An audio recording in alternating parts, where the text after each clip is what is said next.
I'm Megyn Kelly. Welcome to the Megyn Kelly Show and episode 2 of our special series, Megyn Kelly Investigates, on the disappearance of baby Lisa. How could a baby vanish in the middle of the night? It's a question that has lasted more than 12 years after the disappearance of then 10-month-old baby Lisa Irwin. In this episode, I will be joined just a bit later by investigators Bill Stanton and Phil Houston with their expert analysis. But first, we return to Kansas City, Missouri, where new clues emerge and police begin to look beyond Lisa's mother for some answers. There has never been a better time to take control of your health, and it all starts in the gut.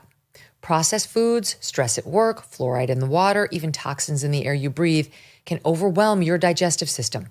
Our bodies are literally being attacked on a daily basis, so what can we do to fight back? I want to tell you about Just Thrive Probiotic, a probiotic and antioxidant comprised of science-backed strains to keep the gut healthy and balanced. Did you know that most probiotics on the market die in your stomach acid? Just Thrive survives 100%, and that means better digestion, healthy immunity, more energy, and easy weight management. It comes in a capsule or berry-flavored gummy, so there's an option for everyone in the family. For over a decade, Just Thrive has been fighting to help make Americans healthier with science-backed solutions you can trust. To join the gut health revolution and take control of your health today, visit justthrivehealth.com, justthrivehealth.com, and save 20% site-wide with promo code Megyn. That's justthrivehealth.com, promo code MEGYN.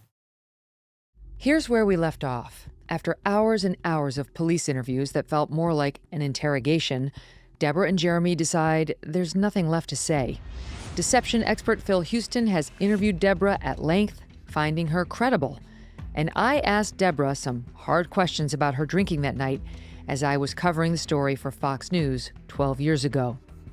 Thanks to anonymous benefactor Christy Schiller, there's now a $100,000 reward, and Lisa has been missing for 10 days. Hi. The scrutiny on Deborah is relentless. I want to know why baby Lisa hasn't been found. The parents under suspicion. Mommy and Daddy refuse to talk to cops separately. In order for Mommy to talk to cops, she's got to have Daddy there. Why? The family just released this home video of this baby. Why would they just release this video now? Why didn't they release this video about 5 days ago? Bill Stanton is steering the media away from Deborah and toward the search for an intruder. I know everybody's watching this family and watching this house, and that's fair.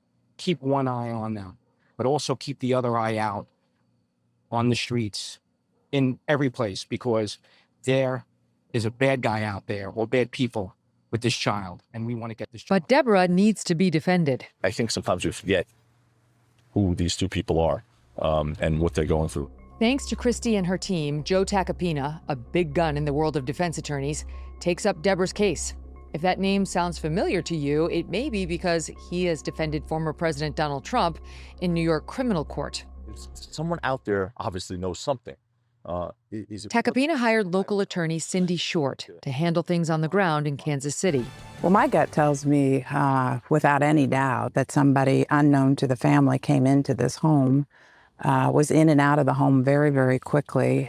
Cindy ran an all-female firm. 17 women went to work on this case. The women in my group and in my law firm were aching as mothers, and we wanted to be able to make a difference.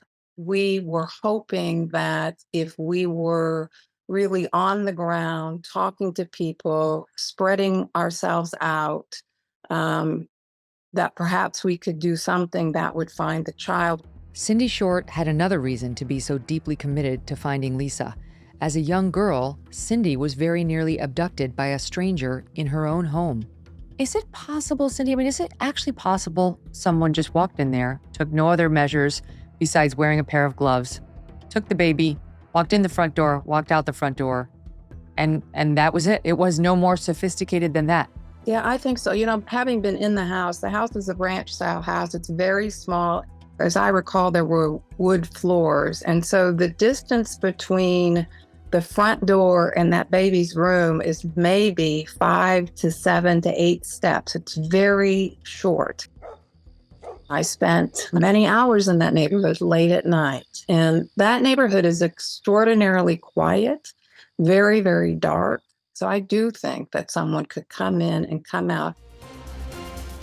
Now, if she was to have been taken out of the house at night, this is almost pitch black. Reporter Jim Spellman showed viewers just how dark by turning off the camera light. And if someone got in and out, could they do it without a trace? I mean, I imagine one of the things that they were doing was taking fingerprints. I never heard anything about a recovery on any sort of a hit on the fingerprints. Nor have I. They not only took fingerprints, they were prepared to take tool marks. That would be if somebody used a screwdriver or something to claw their way into a window. It was a very active investigation centered around the house. So there were searches, there were dogs, there were investigators in hazmat type suits going in and out. They cut pieces of carpet that they took away. They took soil samples from the backyard. Investigators have been taking blankets, toys, and clothing from the home. Cindy Short. I was in the case by the time the search warrant was done, and they brought the dogs in, and then they made this announcement about the dog alerting in the house. Authorities seem to be scouring every inch of the home where baby Lisa Irwin disappeared. The search comes days after an FBI cadaver dog reacted to the scent of a dead person inside the house. That's according to a police affidavit. We learned Friday that cadaver dogs had a positive hit at the foot of their bed, but last night the rug was still there. Cindy Short pointed out at the time that the carpet inside the house remained intact, meaning no sample left the house, calling into question whether the cadaver alert was real. I really believe that they were creating theater to make it look as if Deborah was responsible. And I felt that that was really unfair. Deborah's aunt, Cindy Lorette. I remember the CIA people were taking the carpet from the garage, walking it up the driveway. This is on TV too. This makes the news. They have this carpet. They walk it up the end of the driveway. It goes right back down into the garage.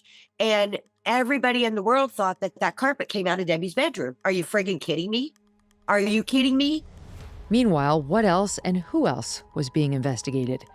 Remember Ernesto and Lisa Pascal, the couple who lived around the corner from Deborah and Jeremy? They both say they saw a man with a baby walking down the street just after midnight. But the fact that she and her husband verified that they were discussing a baby being carried by a man the night before, that came into their heads before they knew there was a missing baby, definitely speaks to their credibility. Absolutely. Here's Lisa Pascal talking to a local reporter. He was carrying a baby and he kind of was pushing it against his chest. And my husband kept looking at him. And then the gentleman just kind of kept walking. He wanted me to call the cops. And I hate that I didn't call him last night. There was the grainy BP gas station surveillance footage. And the suspicious dumpster fire just over a small grassy hill, several hundred yards from the Irwin home. There were reports of baby clothes turning up in the dumpster. They did not appear to be baby Lisa's, and nothing came of that. And then another person, Mike Thompson, comes forward to say that at 4 a.m., a few miles away, he saw a man carrying a baby. Can you talk about that next sighting with Mike Thompson? Again, attorney Cindy Short. Yeah, so Mike Thompson was an individual who worked for Ford Clay Como, and he was getting off work, and it was closer to, I want to say 3:30 or so in the morning.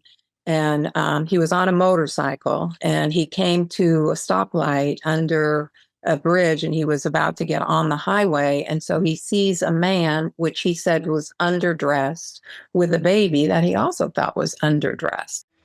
And he was up here ways, and he turned and looked at me, and I looked at him. I could tell he had a baby with. She had a t-shirt and either training pants or a diaper. It was too cold for that. He felt like it was really odd. And his first instinct was to stop and offer them a ride, except he was on a motorcycle. And so he really couldn't do that. When Mike heard about baby Lisa being missing, he told his cousin what he had seen. He said, well, you better call the police. So he dials the police, and he told them that I had witnessed a man carrying a baby. And they talked to me on the phone, and then the next morning they came to my house. 2 detectives did, questioned me, and left. Now, 3 different people, The Parscals and Mike Thompson say they saw a man carrying a baby in the early morning hours of October 4th, 2011.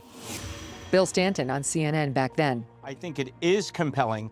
I think the simple fact that you have 3 separate witnesses all saying something to the effect of they saw someone carrying a child that wasn't wrapped up in a blanket, that wasn't necessarily wrapped up in baby clothes. So, if it was the same man who was spotted with the baby walking past the Parscals' house, who may have had something to do with the dumpster fire in the nearby townhouse development, who then went through the woods to emerge near the BP gas station, and then went on to where Mike Thompson spotted him, that would mean the man spent close to 4 hours within a 3-mile radius, which makes you wonder what else could have been happening during that time. And who is this man? Police looked at the people who got closest to Deborah and Lisa that night. Reporter Jim Spellman. They were taking DNA swabs from most of the people that were in the immediate homes on either side and family members down the line. That was one of the first things they did. The family that lived directly next door. That's Samantha and James Brando. Their family was close with the Irwins, but that day the Brandos were separating, something they had decided earlier that afternoon. James moved out just hours after Deborah and Samantha started drinking. Deborah remembers the conversation. I was trying to help her through it and, just give her the best advice I could. And she was kind of spilling her guts, what she went through, what she's hoping she will accomplish next, custody stuff, just the deep things that come with, separation of family. Police investigated and questioned James Brando. Then there was Shane Beagley, the 33-year-old landscaper who was the grandson of a neighbor. He dropped by while Deborah was drinking with Samantha Brando. And now, someone new enters into the mix. John Tanko, nicknamed Jersey, a handyman with a criminal background who had been working on a neighbor's lawn. So if you were to take Shane Beagley and James Brando and John Tanko and line them up, Tanko's about 10 years older, but they look incredibly similar. Same builds, same general kind of haircut. Police immediately ruled out Shane Beagley as a suspect, while James Brando stayed on everyone's radar. When we in the media came across James Brando, when I was the first person to interview him, and there was a lot of, perhaps excitement almost in people that were following this closely, that maybe this was a big lead. Well, some people believe he might have had something to do with it. James, her soon-to-be ex-husband, maybe because he was angry that you were there, a confidant. I've heard people speculate along those lines. Deborah Bradley. I've heard that too, but we have at this point no reason to believe that. We have nothing to substantiate that at all. He was the focus of this investigation in the initial days. All of his alibi had been checked out by the police. They got surveillance camera tape from a Walmart. They interviewed people that he crossed paths with. They checked his cell phone to whatever degree for its location. They placed him on the Air Force Base where he worked, all of that stuff. That to me says this was a very thorough investigation. James Brando was ruled out. Attorney Cindy Short always had one person in mind. The primary person for me was John Tanko. He was an individual who was essentially homeless at the time, but he had connections to the neighborhood and had connections to a household that was only several doors up from the Irwin's home. The person we have to talk about is this guy, John Tanko, who's from New Jersey, known as Jersey, and people describe him as being sketchy. Soon, reporters were trying to find him. The last known sighting of Jersey the handyman that we can confirm was Saturday, October 1st here at One-Eye Jack's Tavern. The owners of the bar tell us they kicked him out for being a rude drunk who was spitting on customers on the patio. What was significant for me was that he had a pretty healthy background in burglary, and particularly in residential burglary. We know that the day that Baby Lisa disappeared, he was working for this family named the Watsons around the corner, moving some sprinklers around for them. People in the neighborhood, some knew him and some had hired him to do yard work, that sort of thing. But, he was a guy who was, one rung above homeless. And if you got to know him a little bit more, there were some really disturbing things that come up. And as we get closer and closer to the time of this abduction, his relationship with this community is significant. October 3rd in particular, which is the day of the kidnapping, he's at the Watsons' house. He turns on the sprinkler at 11 a.m. The next door neighbors see him turn the sprinkler on. The Watsons are not there. The sprinkler is still on at 9:30 p.m. And so the next door neighbors, the Hurts, don't do anything to turn it off. But at 11 p.m., they notice that it has been turned off. So they figured Tanko was back in the neighborhood to turn that off. Speculation was that Tanko might have been wearing gloves for his handyman and yard work and would not leave fingerprints or cells from the skin. So now we've got Tanko in the neighborhood within an hour of what we believe will be the kidnapping, because the Pascals are going to see this kidnapper with the baby at 12:15. He knows how people are moving in and out of this community. He knows about the pets in the neighborhood. There were a few dogs in the neighborhood, notably the house next door on the right side of the Irwin house. That dog was notorious for barking at strangers from a fenced-in area in its family's backyard, as reporter Jim Spellman demonstrated at the time. This is the first obstacle somebody coming this way would face, is this dog. Every time we've come back here, night or day, this dog greets us with a round of barking. This dog is in the house next door to Baby Lisa's house. But the first couple of times I did this dog in the neighborhood went nuts, barked, came after me, very disruptive, not just the kind of random barking, the kind of barking that a neighbor could possibly hear and say, what's going on back there? But after I did that a couple of times, this dog was, actually very friendly, and the dog stopped barking. So that's definitely something that I think investigators were looking at, and something I think is worth looking at. But no reports, as far as we know, of people saying they did hear the dog barking?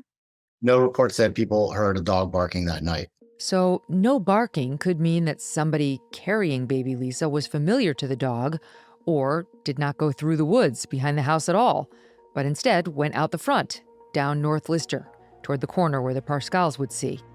Along that route, there was another dog. Again, reporter Jim Spellman. One of the most troubling things that came to mind that I was aware of was, okay, so you have this Watson family that he was working for moving sprinklers. Then you have Mary Hurt, who lives next door. I think a very reliable witness.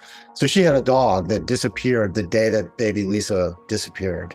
And her next door neighbor, I know there's a lot to keep track of, her next door neighbor says she saw John Tanko take the dog. The dog pops up a few miles later, a couple of days later. But, I can't say how reliable that witness is that saw John Tanko, but the dog just did disappear. The dog was not there. She, reported the dog missing. The dog was found a few days later, but certainly people speculated that if anybody wanted to create an easier path for themselves to leave the neighborhood through here, getting rid of that dog would be key. And we know that police took footprints, impressions from her backyard the day after this. Here's that neighbor, Mary Hurt, explaining this back in 2011. There was a sprinkler that happened to be on in that yard that made it moist over here, whereas the rest of the ground was dry because there hadn't been any rain. Now, this sprinkler tells these people were not home, right? No. Who was operating the sprinkler?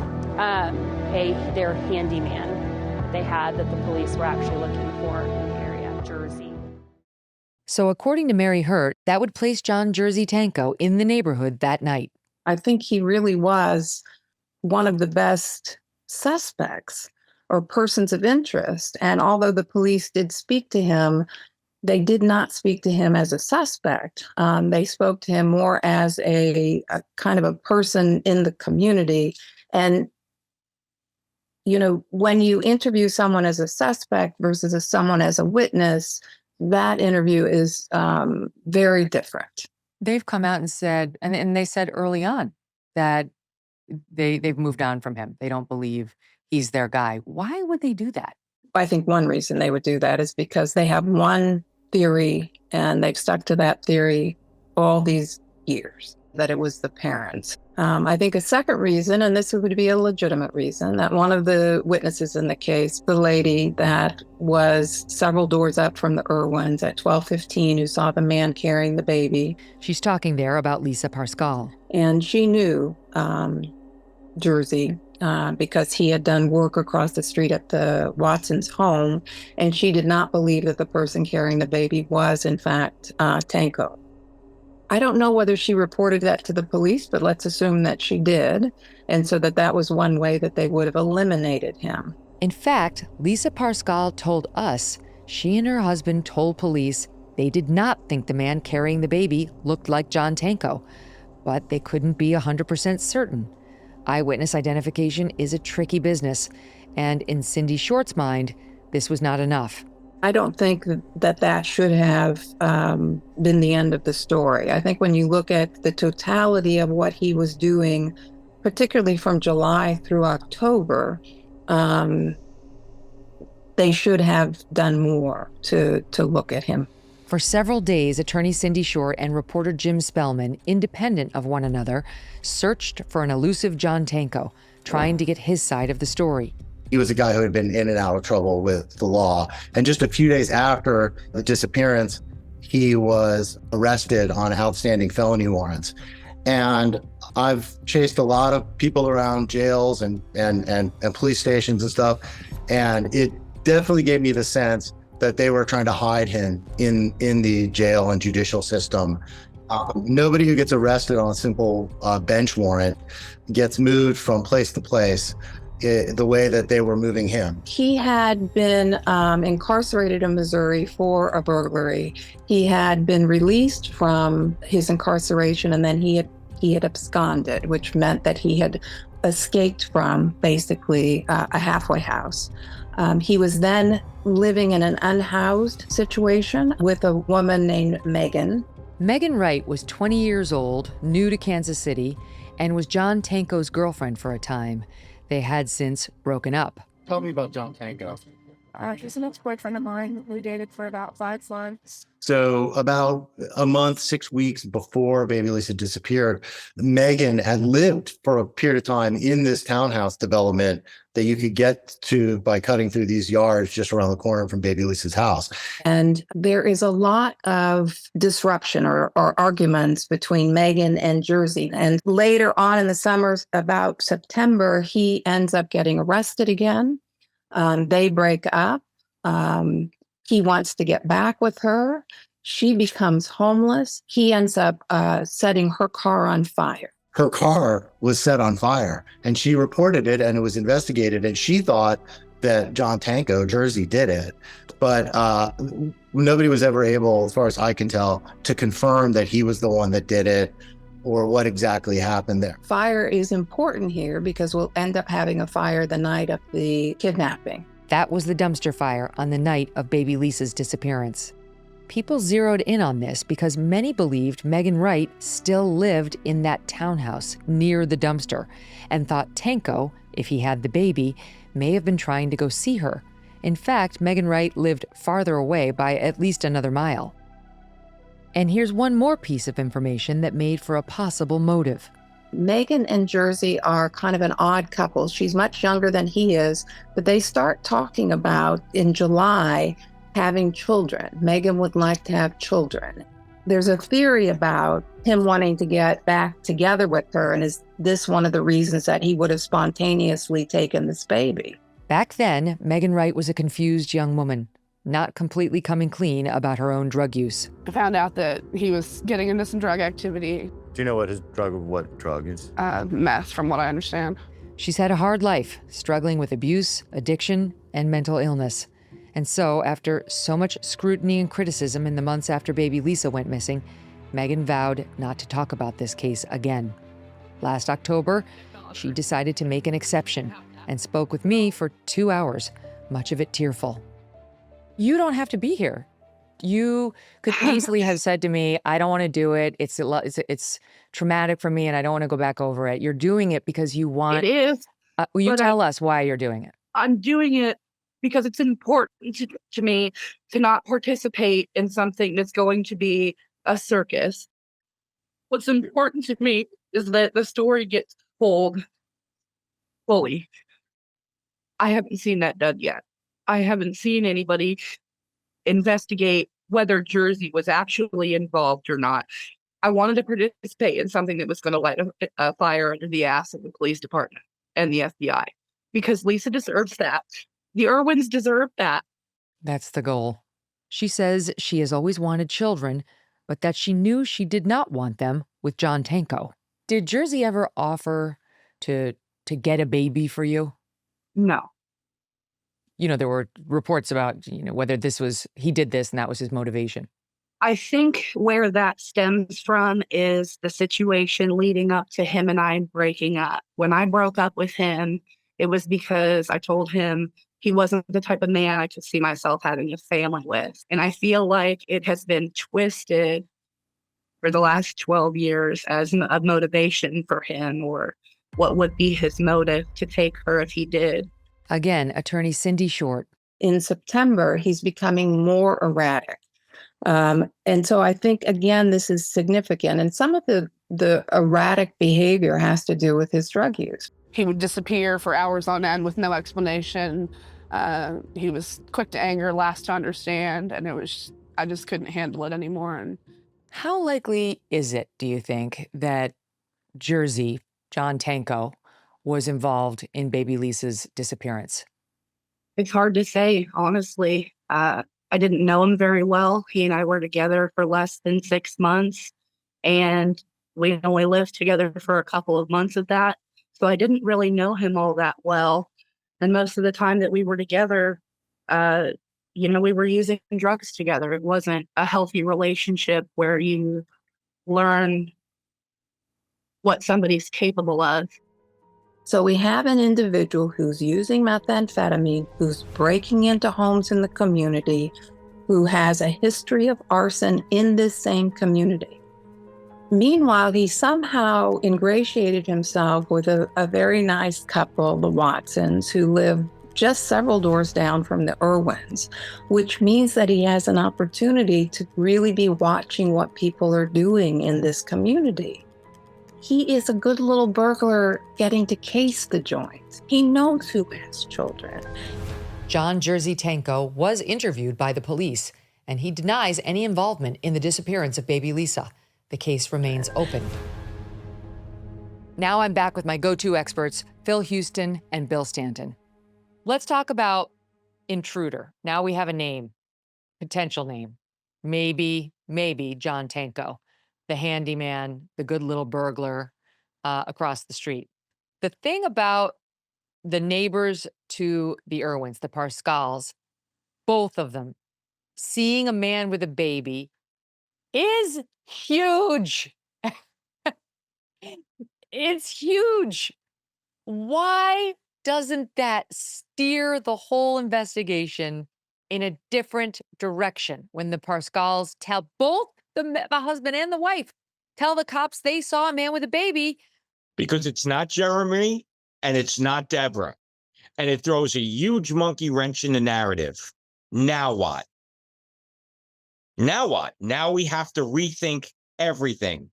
Who is this guy at a quarter after, midnight, which lines up perfectly, in the chill air without a blanket, that they made such a note that it pinged on their radar, where the husband calls the wife, honey, make sure you lock the doors. To your point, they should have been all over that, and that should have been the main focus of the media, but it wasn't.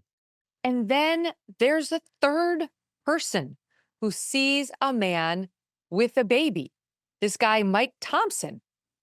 And yet they seem to dismiss that as well. And one of the things that the police apparently did not do was to do what we call a fact pattern analysis, where they take each individual and compare that to the set of evidence and facts of the case that they have. And often when you do that very systematically, you'll see one or maybe one and a half persons jump out to the top of the list and say, wait a minute, this fits much more so than this guy that we thought. And we did that. And then we related that to the police and to the FBI agent, and they didn't want to hear it. It was their bias again. Can I tell you one of my main things about in looking back at this is the problem of the 24/7 media requirements. The media has so much time to fill, and they have no answers in a case like this. So they just sit and they speculate all day long. All the channels do it, all the anchors do it, all the shows do it. And at the same time, you've got the police who are going with the stats that the parents always do it, putting out these little nuggets like the parents have stopped cooperating. Her story changed, which is true, Deborah's. The dogs alerted, right? The cops were telling people essentially it was her. And the media checks all skepticism because that's an exciting story that they believe anyway. And it will fill the 24/7 cable news requirements. I mean, Bill, you've been part of that ecosystem, as have I. That's how it works. Yep. If it bleeds, it leads, and they want a nice finite end to the story. And that's why they were so ravenous at getting to Deborah and Jeremy to interview them, to wrap this up, to see them taking out in cuffs. How about the maneuverings with the carpet? With the suits coming in after the fact. Come on, they had like the equivalent of several football teams in and out of that house, after the crime occurred. And then they go in, I forgot how many days or weeks later after the crime occurred with the crime scene unit. I mean, that was, played out in front of the cameras. That to me was, let's cover our ass. Let's show everyone that we're doing our job. And, for us in the know, it was pathetic. Okay, so Phil, if the Parscales really did see a man with a baby, both the husband and the wife saw a man with a baby, but did not think that man looked like anyone they knew, that's a very good fact for John Tanko. And is it the kind of fact that might lead sophisticated law enforcement or anybody to say, that's not him. That's not our guy. Maybe that's why they ultimately prove not so interested in Tanko. Well, absolutely, Megyn. I think a major part of the problem is the people they had on the case were not in alignment as to who they thought did it. And we saw this when we had a conference call with the lead detective, the sergeant, who was a woman who seemed to me to be pretty level-headed. But the bureau guy clearly had a very strong opinion about the parents. He was the person that I would call the internal champion. And the internal champion in a case like that can make getting to the right conclusion very difficult, because they not only draw evidence, but they know how to debunk other people's opinions. And the bureau guy brings a certain amount of gravitas to the situation, and he just took it over. And what we also took away is that Tanko began in our minds to take on a more prominent role. And one of the I was shocked when they said that they had cleared him. They'd move on from him. Yeah. When in fact he was in the neighborhood, or appeared to be in the neighborhood that night. Also, from a fingerprints perspective, here's a guy that wears gloves all day long, as a handyman and so forth. Here's a guy that was arrested already for breaking in people's windows in neighborhoods. And they seem, I don't want to, know what, I can't read their minds, but they seem to ignore most of that. And let's not forget what Jim Spellman told us about the dog not barking, and about the neighbor who's claiming she knew Jersey and she saw him take the dog. I don't know whether that's true or not, but that's exactly the kind of thing that would get a red flag going for a cop. Back to the theory of it was a planned burglary, potentially just to take the phones. The baby could have been an afterthought, but was that looked into? when we train investigators, Megan, there's an interesting saying that we use, and we borrowed it from the medical community. This is what they tell med students. When you hear the sound of hoofbeats, think horses, not zebras. Don't make it more complicated than what it is. And I think that there was a little bit perhaps of investigative panic, and everybody was just in scramble mode trying to get something. Because on the one hand, you have them ruling out a lot of very alarming evidence about a potential theft of a child. And on the other hand, you have them ignoring many facts about Deborah that work toward her benefit, like you interviewing her and saying what you said, like the fact that where would she have taken the baby and disposed of the baby that quickly in order to get back into her bed with no footprints or evidence that she had left the house, the boys hearing absolutely nothing, and no history of abuse. That's an important piece too. It's not like Deborah was some child abuser who had been, bringing the baby into the ER over and over. There's zero evidence to that effect. By all accounts, a loving mother. So, this makes perfect sense that they were running the stats, the odds with her to the exclusion of all this other evidence. Coming up, remember the stolen cell phones? They could be key to this entire case. Plus, new theories emerge that we will explore for the first time. Tomorrow, episode 3. But first, if you're watching right now, please take a look at this picture of Lisa as she might look now. If you're listening, you can see the photo on YouTube or just go to megynkelly.com. If you see her or think you might have any information that can help find her, please write to me. The address is Megyn, Megyn, at megynkelly.com. You can also pass along tips on the Baby Lisa story to the Kansas City Crime Stoppers. Reach out at kccrimestoppers.com, kccrimestoppers.com, or call them at 816-474-TIPS, TIPS. That's 816-474-8477. These days, personal safety is not something that can be left to chance. Whether at home, on the road, or just living everyday life, having a reliable way to protect yourself and your family is crucial. That's why Byrna is the choice for so many. Byrna is a game-changing, less lethal self-defense tool.